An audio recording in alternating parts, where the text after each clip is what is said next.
International social media Patel Prahlad भाई।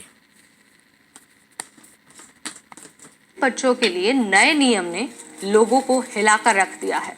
अब अगर कोई रिश्तेदार या फिर माता पिता इन बच्चों को अपनाना चाहते हैं तो पहले उन्हें अपनी इमिग्रेशन जानकारी सरकार को देनी होगी, और अगर उनके पास सही डॉक्यूमेंट्स नहीं हुए तो बच्चा तो अनाथालय में रहेगा और रिश्तेदार खुद डिपोर्ट हो सकता है। इतना ही नहीं बल्कि माइग्रेंट बच्चों को कोर्ट में लड़ने के लिए जो कानूनी मदद मिलती थी उसे भी अब खत्म कर दिया गया है।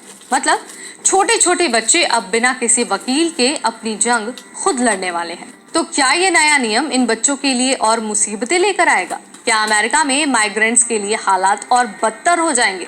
आज सारे आंसर्स आपको देंगे इसी वीडियो में। Hi everybody, I am Neha Upadhyay, office for refugee resettlement यानी कि ORR उन बच्चों की देखभाल करता है जो बिना माता पिता के अमेरिका पहुंचते हैं। अब तक जब ये बच्चे अमेरिका पहुंचते थे तो ORR इन्हें उनके माता पिता या फिर रिश्तेदारों को सौंप देता था जो उन्हें स्पॉन्सर करते थे। लेकिन अब ORR इन स्पॉन्सर की इमिग्रेशन जानकारी ICE को देगा।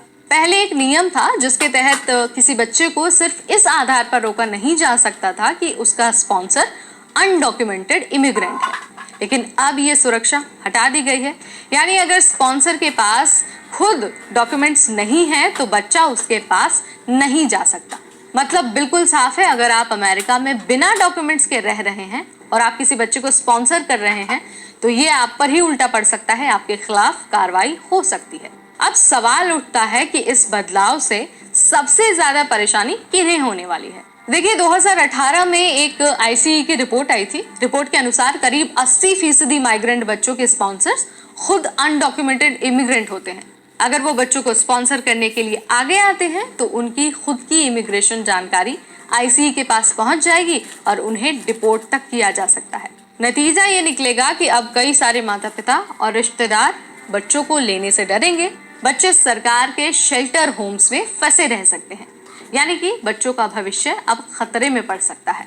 ये समझना बहुत जरूरी है कि आखिर इतनी बड़ी संख्या में बच्चे अमेरिका आ क्यों रहे हैं। तो देखिए, पिछले 10 सालों में अमेरिका में अकेले प्रवासी बच्चों की संख्या बहुत तेजी से बढ़ी है। 2014 से अब तक हर साल हजारों बच्चे अमेरिका आ रहे हैं। ये बच्चे मेन रूप से सेंट्रल अमेरिका यानी कि ग्वाटेमाला, होंडुरस या फिर एल सल्वाडोर से आते हैं। इसके पीछे 3 बड़े कारण हैं। एक तो गैंग वायलेंस। कई देशों में बच्चों को गैंग में भर्ती किया जाता है जिससे बचने के लिए वो अमेरिका भाग आते हैं। इसके अलावा गरीबी और भूखमरी भी बहुत बड़ा कारण है। इन देशों में जो आर्थिक हालात हैं वो इतने खराब है कि माता पिता अपने बच्चों को अमेरिका भेजने पर मजबूर हो जाते हैं। इसके अलावा अमेरिका की नीतियां भी इसके पीछे बहुत बड़ा कारण है। पहले माइग्रेंट बच्चों को अमेरिका में रहने की छूट मिलती थी, इसी वजह से लोग उनको अमेरिका भेजने लगे थे। अब सवाल ये है कि इस नए नियम से आगे क्या होने वाला है और किस समस्या होने वाली है। तो देखिए, माता पिता और रिश्तेदार डर के कारण बच्चों को स्पॉन्सर करने से कतराएंगे। इसका मतलब ये है कि बच्चे सरकार के डिटेंशन सेंटर्स में लंबे समय तक रह सकते हैं। बच्चों के मानसिक और शारीरिक स्वास्थ्य पर बुरा असर पड़ेगा। अमेरिका में डिटेंशन सेंटर्स की स्थिति पहले से ही खराब है। कई रिपोर्ट्स में सामने आया है कि बच्चों को भीड़ भाड़ वाले कमरों में रखा जाता है, साफ सफाई की समस्या होती है उन कमरों में, और कई मामलों में तो बच्चों के साथ दुर्व्यवहार भी किया जाता है। इस फैसले से बच्चों का भविष्य और ज्यादा मुश्किल हो सकता है और माइग्रेंट बच्चों को तो कानूनी मदद मिलना भी अब बंद हो गया है।